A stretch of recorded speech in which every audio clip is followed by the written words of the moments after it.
কে এই বিশিষ্ট ভারতীয় নারী যাকে আমরা ভারত পাকিস্তান যুদ্ধে উল্লেখযোগ্য ভূমিকা পালন করতে দেখেছি, যার নেতৃত্বে ভারতের এই সংকটময় সময়ে প্রতিরক্ষা ও কৌশলগত সাফল্যে গুরুত্বপূর্ণ ভূমিকা পালন করেছেন?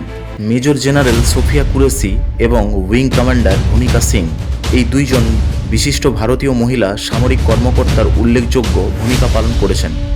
মেজর জেনারেল, যিনি একটি সাইবার ইন্টিগ্রেট র্যাপিড ডিপ্লয়মেন্ট ইউনিটের নেতৃত্ব দেন, ইনি ইউনিট সীমান্তবর্তী অঞ্চলে ভারতের সামরিক যোগাযোগ ব্যবস্থা এবং সাইবার আক্রমণ প্রতিরোধে গুরুত্বপূর্ণ ভূমিকা পালন করেছেন।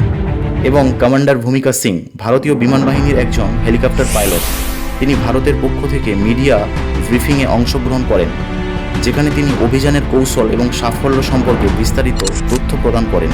এমনকি তিনি জানান যে পাকিস্তান অধিকৃত কাশ্মীরে নিষ্প্রযুক্তি অস্ত্র ব্যবহার করে 9টি সশস্ত্র ঘাঁটি ধ্বংস করা হয়েছে। ভারতীয় সশস্ত্র বাহিনীতে নারীদের ক্রমবর্ধমান অংশগ্রহণ এবং নেতৃত্বের প্রতিফলন দেখা গিয়েছে এই দুই মহিলা কর্মকর্তার মধ্যে।